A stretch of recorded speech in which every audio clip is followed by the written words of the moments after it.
Hello, everybody, and welcome back to another episode of the Big Hitters FPL podcast.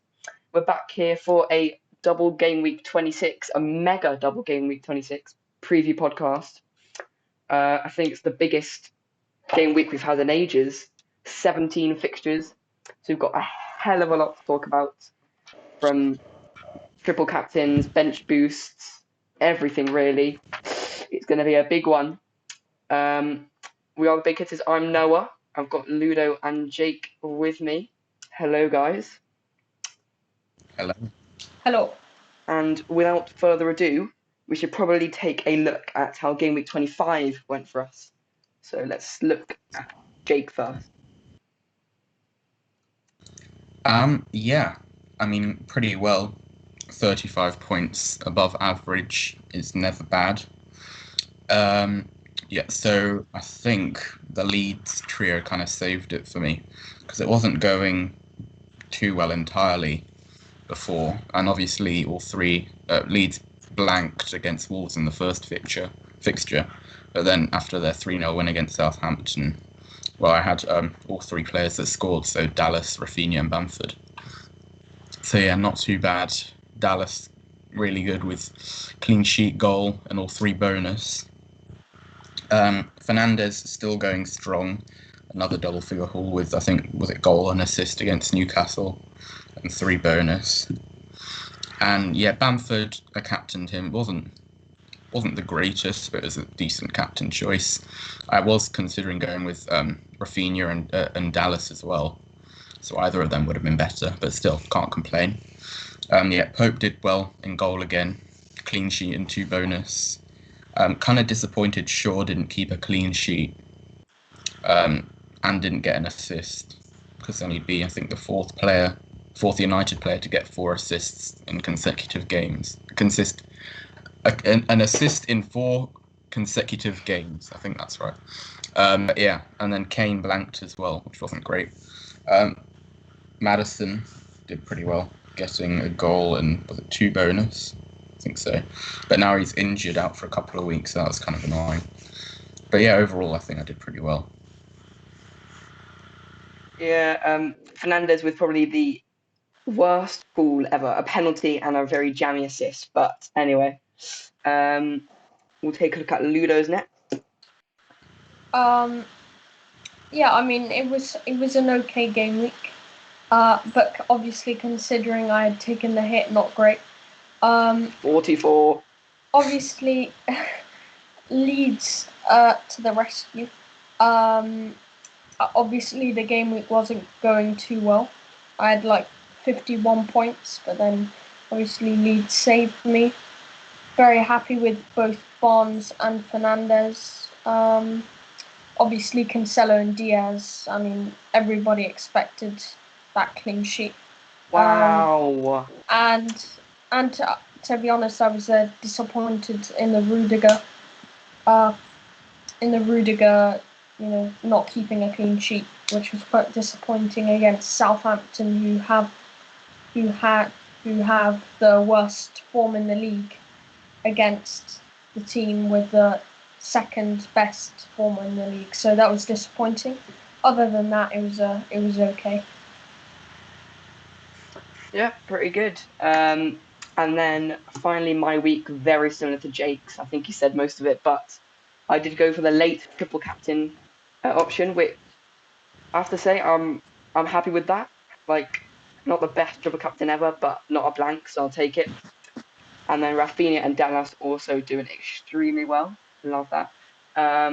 Pope again, well in goal. I backed both of my City defenders to keep a clean sheet against Arsenal, and it paid off, guys. You know. Yeah, they did well. Sterling scored as well. My only blank was Shaw and Salah, but a very good week, smashing into the 100 club. Yeah, is that the no second arguments with that? Over 100. Yeah, I've had 2 over 100s and 2 98s. So a pretty prosperous season. I think I've had like 4 or 5 90 plus now, which is kind of annoying, not getting over the 100 mark.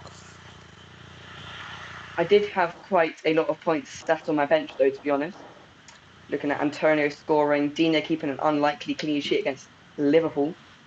But no arguments from my end. Lovely 100-point week. And that is game week 25. Let's just, without anything else, let's just look at game week 26 because there's just so much to talk about. First of all, let's talk about which teams' doubles stand out. So there are a few that have really good fixtures. Yeah. Which ones stand out to you? Well, for me, I think obviously you've got to look at Man City. Whatever double game week they have, just get them in. And I'd say Everton have quite a good double game week. But I mean, I was looking at some Everton players, but I just have got that feeling that they might disappoint. You never know. Everton can be really good, but they can also have bad days, like the one against Fulham. But I think overall, those are the ones that stand out. Any others? Perhaps. I think obviously Kane, Son, and I've got 3 Tottenham players. So I'm expecting quite a lot from them. Burnley and Fulham, great fixtures. Yeah, and I think they should be they have to regain their form now. There's no way they can't. They beat Wolfsberger comfortably in the Europa League. It's Wolfsberger though. Wolfsberger, but to be honest, a good team. Yeah, to be honest, also the Europa League doesn't really count much. I mean, everybody watches Champions League nowadays. But yeah. Very subtle. Very subtle. I think there was one game week that you didn't mention, which is definitely 2 good fixtures, which is the Aston Villa double. Oh yeah, of course, yeah. Leeds and Sheffield United, which I think is another one of the standout fixtures. And Leicester's, actually. I know it's Arsenal and no one's going to complain. I've had enough. Fine. But yeah. Do it. Arsenal and Burnley are 2 good fixtures for Leicester.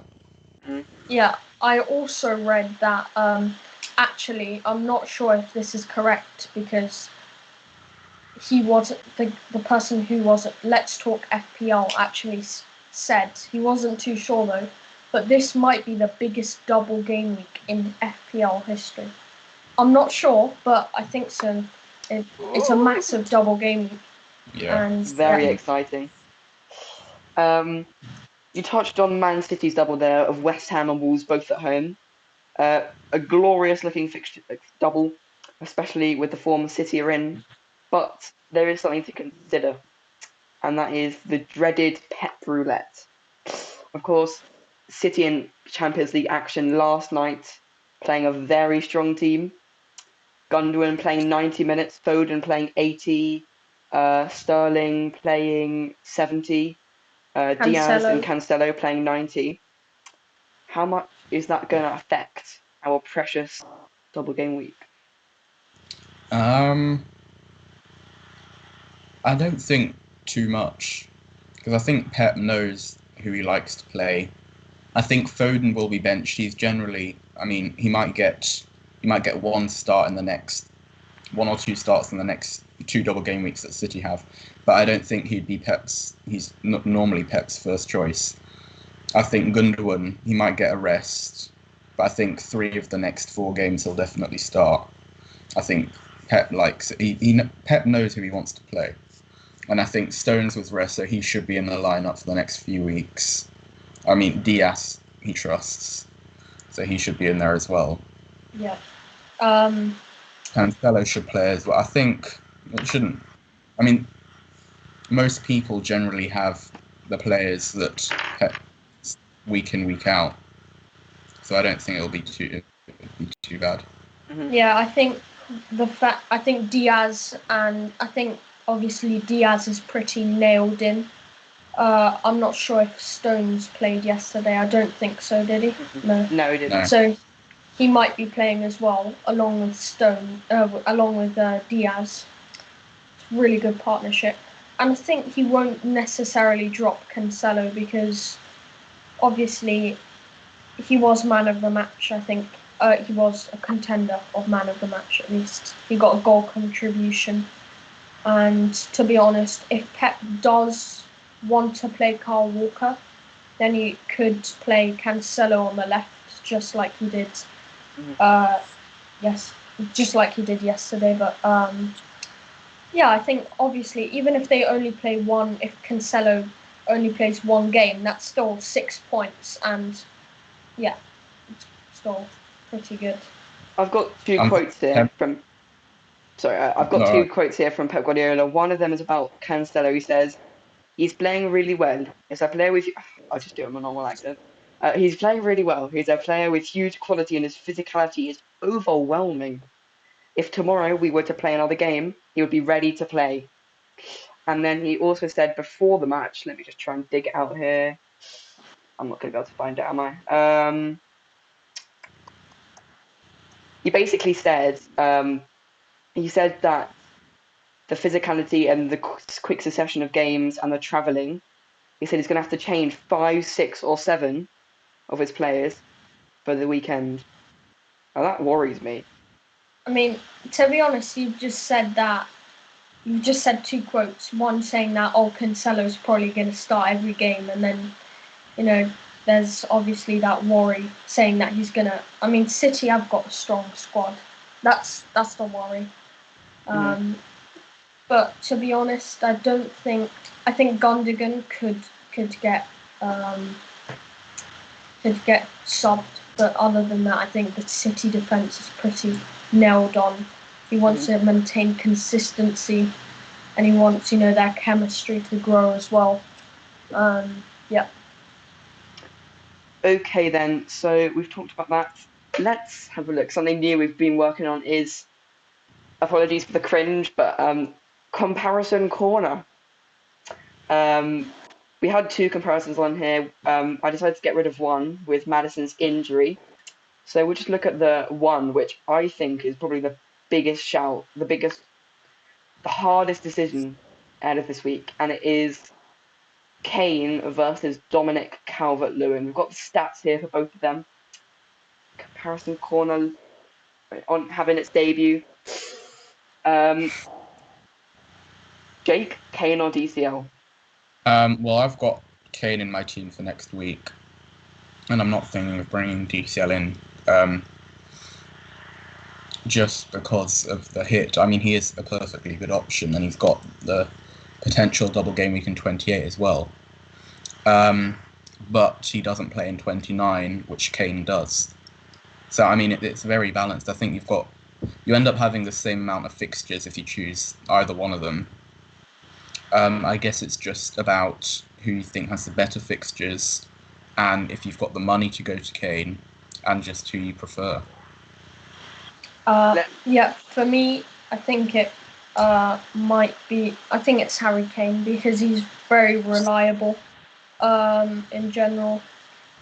Obviously, you can see that he's hammering him on assists. You can see Kane 11.0. Calvert. So I'd say Kane is the more complete player at the moment.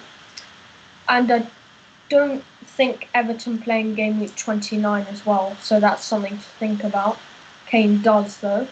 But other than that, all okay. Yeah, I had to make this call late last night. It was a very panicking call to make.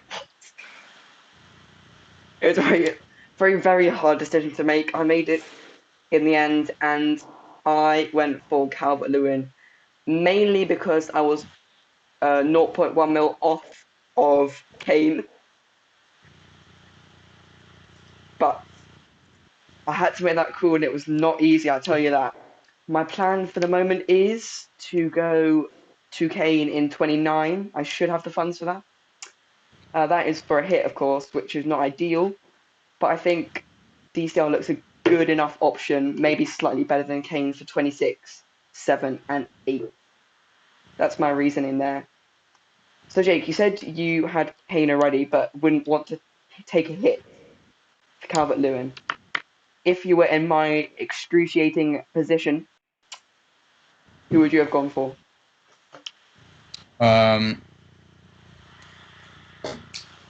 Well, as in, would you make another transfer to get the money for Kane?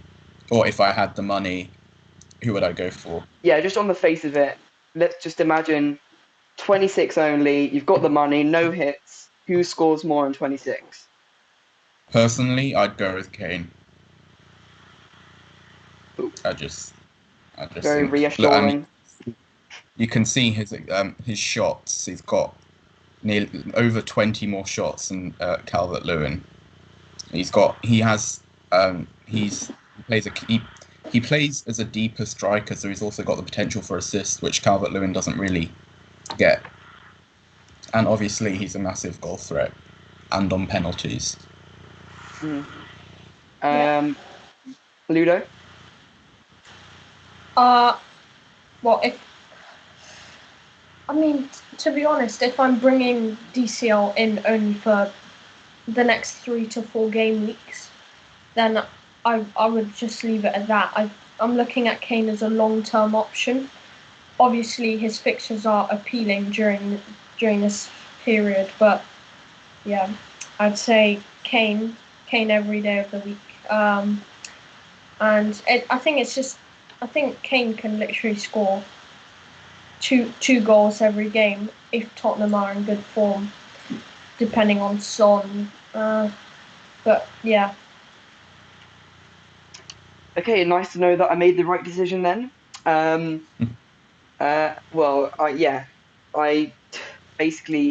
was too patient. I let Harvey Barnes rise in price, and you know the rest. Well, if you had the money, who'd you go for? I'd have to say Kane, but the thing is, that is because he is in my long-term plans, and getting him in 29 is not even that bad. Because I've still got him in 29, and I've got him for the rest of the season. Yeah. So, yeah, I don't know. We'll save this. We'll watch this back, and then we'll see who actually does better in 26 next podcast, and we'll see who was right. All this talk of Kane moves us swiftly on to captaincy choices. So many captaincy choices. So many captaincy choices. Wow, yeah, literally 10. How do you choose?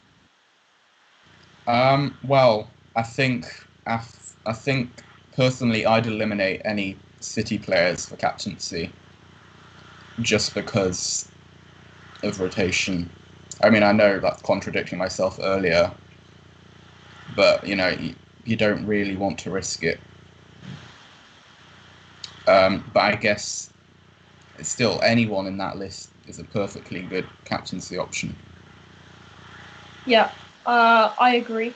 I think if you want to go for the safe one, I'd go Fernandez because he's got a double. Well, everyone is a double, but it's quite promising. He's just so reliable, Fernandez. Salah, a bit more of a risk, to be honest. I don't think any of them will do something too much against Chelsea. Honestly. But yeah, I think Martinez is also another good option. But I think, Leeds will probably score against Martinez. Against Sheffield United, yeah, you never know, but still could be a 2-1, sneaky 2-1 win for Aston Villa. So, we're spoiled for captain choices this week. But we've got to pick really well. Obviously, Harvey Barnes as well in there. He's a really good option. He's in really good form, but without Maddison, you never know. And perhaps with Vardy being rotated because he needs to be managed, then you never know either. But he's got 2 appealing fixtures there, Harvey Barnes. Wow. I just have to you have to sort of factor something in with those two, for me in particular, Barnes and Watkins. I think you have to factor in that they've both had injuries to their lead creators. Maddison, of course, missing for Leicester. Grealish, probably missing for Villa. Yeah, It might just weaken. it's a good point. I mean, I've got Watkins in my squad, but I won't be captaining him. So then, who will you be captaining, guys? Who are you leaning towards? I'm going with Kane. Yeah, I'm going with Kane as well. I mean, it's just one of the safe options. Two really good fixtures, and you can't ignore that. Yeah, I mean, even if he only scores like a goal in both, which really, for his standard, isn't a lot against two teams in the bottom six, that would still be like 12, 13, 12 points, I think. And then captaincy, so 24. I'm feeling really left out now. But it is what it is. Quote Ludo, no point dwelling on it. Yeah. So those are the captain picks. Then how about chips? Because obviously we're in some pretty bad place to be. No chips left for any of us, I think. Is that right? No. No chips left. Great stuff. But I assume loads of people will have been saving their chips for this very week. In particular, I'd say triple captain and bench boost. Yeah. So let's talk about triple captain first. Who's the ideal triple captain? Kane. I'm going with Kane as captain, but I say top three: Kane, Fernandes, and Timo Werner. no, just no. I'm not really sure who to pick as a third. I think, or like a differential. Yeah, possibly, but I think Kane and Fernandes are the top two captaincy options.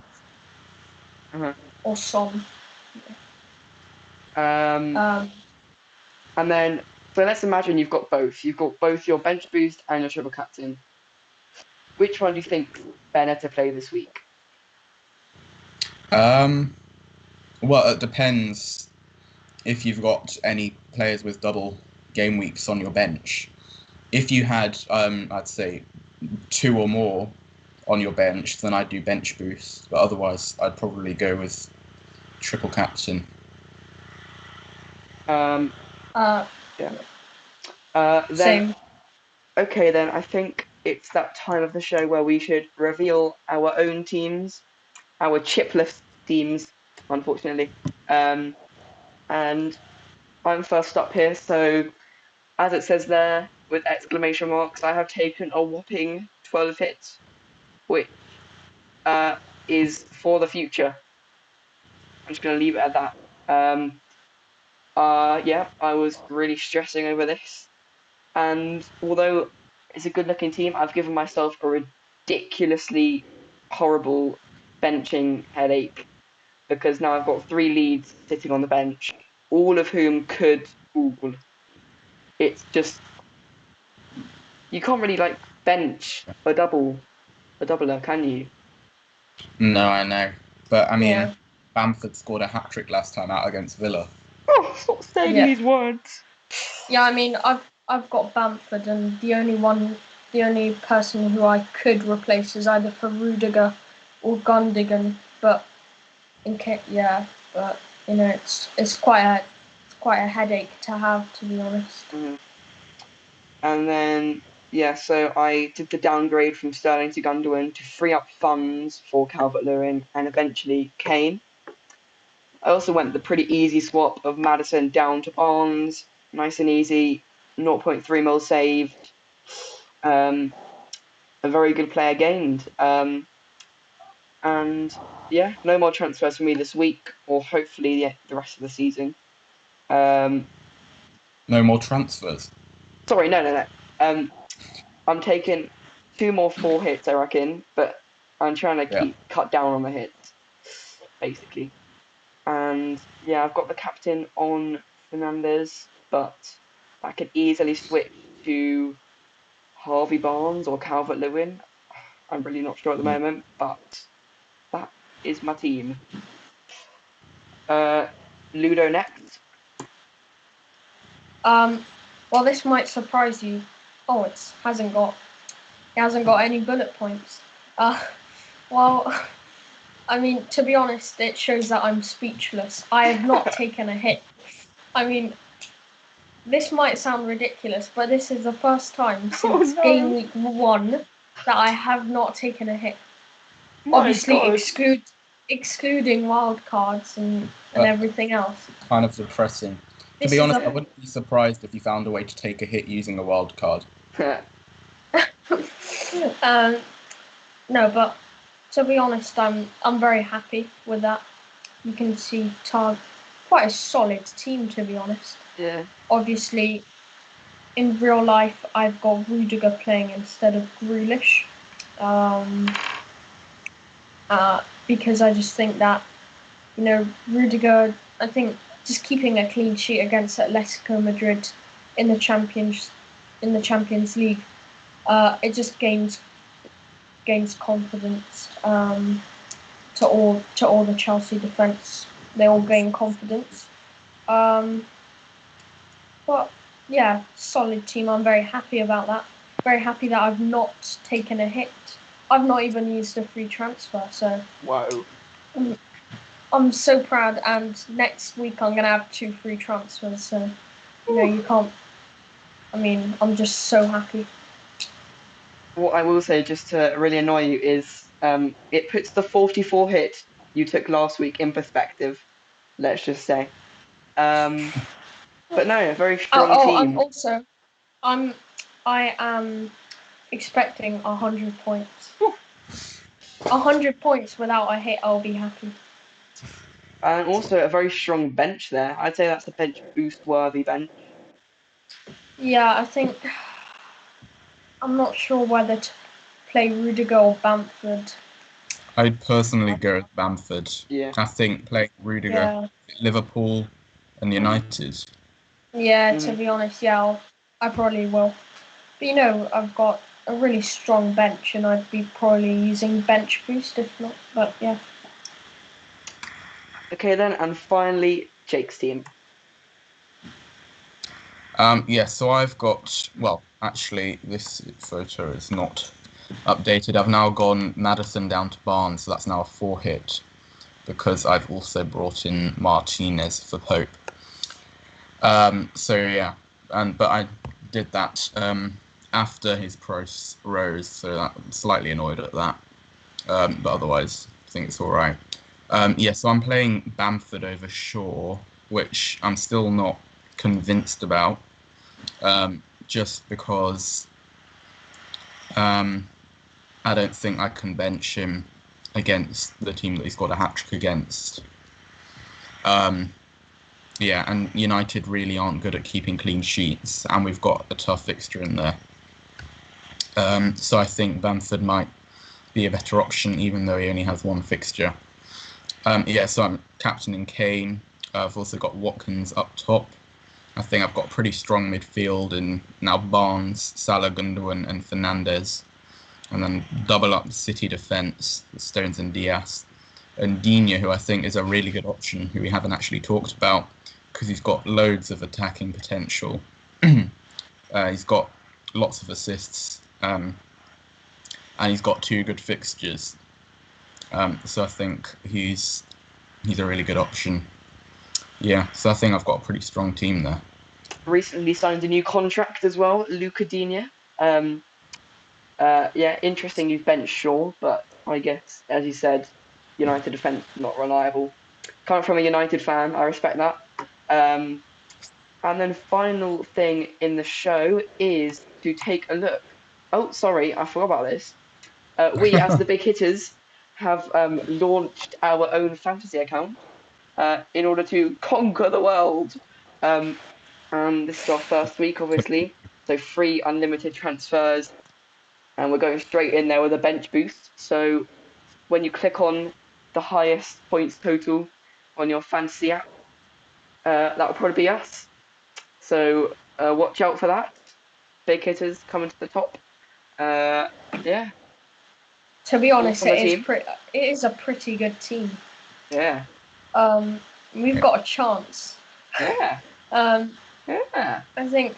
Yeah. I think obviously we haven't taken any big hits. So that's a bit weird. But anyways, triple Villa.